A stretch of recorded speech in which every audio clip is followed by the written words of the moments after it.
Peter Pan, Chapter 2. Peter comes to visit.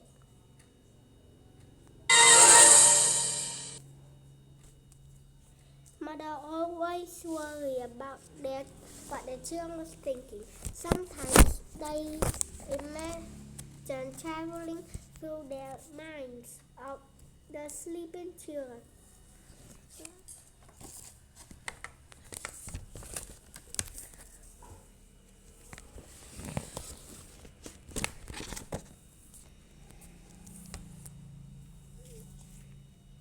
They like to tidy up the children's socks for the next morning.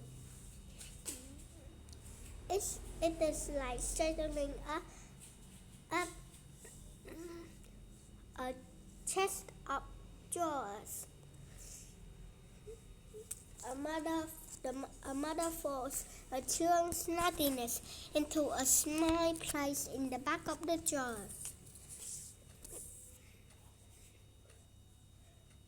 The better socks are kept in the front of the drawer, ready to be brought out the following morning.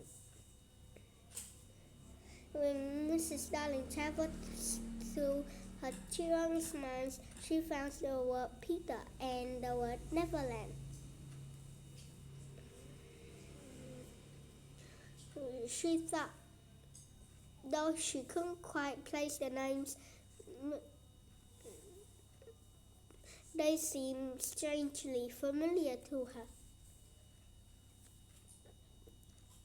Mrs. Darling thought they might be from her own childhood. But now she was a grown-up. It was hard to remember exactly what the words meant. She voluntarily recalled that Peter was a little boy who lived with the fairies. He lived on an island called Neverland, the land of dreams. Every child dreams about the adventures in Neverland, but Mrs. Darling as an adult knew that these adventures were never true. One morning, Mrs. Darling found some stray leaves on the nursery floor, made inside the nursery window. How did these leaves get here? She asked the children. Some nights, Peter comes to visit, Wendy replied. Peter's very naughty. He never cleans up after himself. He probably dropped the leaves and forgot to pick them up before he left. When Mrs. Darling asked Wendy to tell her more about Peter, Wendy described his visits. He comes through the window of our nursery. He sits at the foot of my bed and sometimes plays his flute.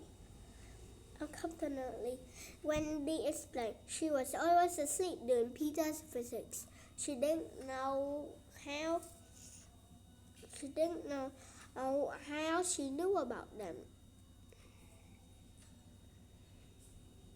She just knew that Peter had surely been there. Mrs. Darling thought Wendy was only describing her dreams. The nursery was on the third floor and a very long way from the ground. How could anyone possibly come through the window? This story couldn't be real. But the leaves that she found on the nursery floor were certainly real.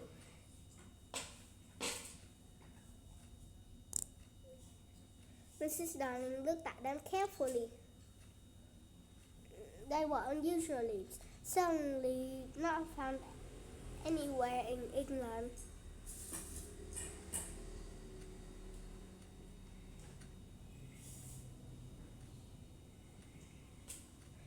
The veins of the leaves form a fine skeleton of lines. The following evening was Nana's night off.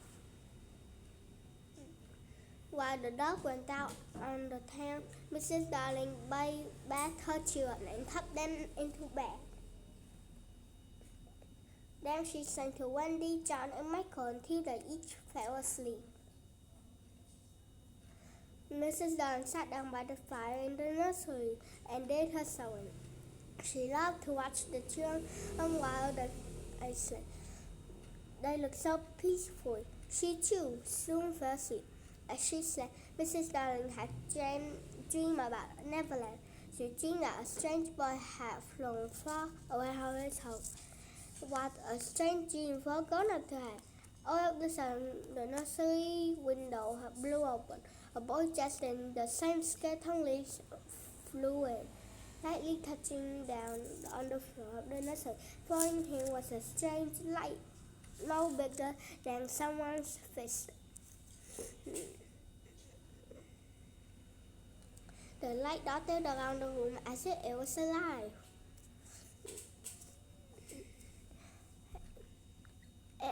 It was light as dust, fairy dust. Mrs. Darling recognized the boy. He was Peter Pan.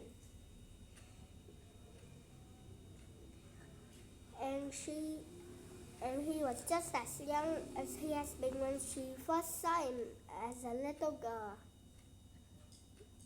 She remembered him now. His tiny teeth sparkled like small pearls. At the sight of him, Mrs. Darling let out a scream.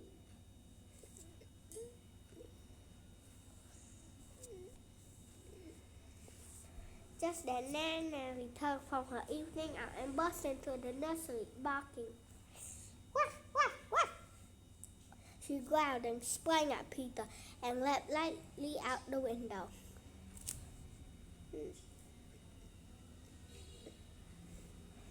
As Peter flew away, but before he could escape, Nanny grabbed Peter's shadow in her mouth. As Peter flew away, his shadow tore off from his body. Concerned for Peter, Mrs. Darling ran outside and down the street to look for him.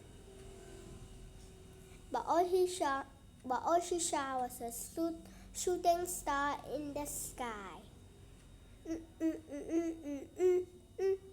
fox.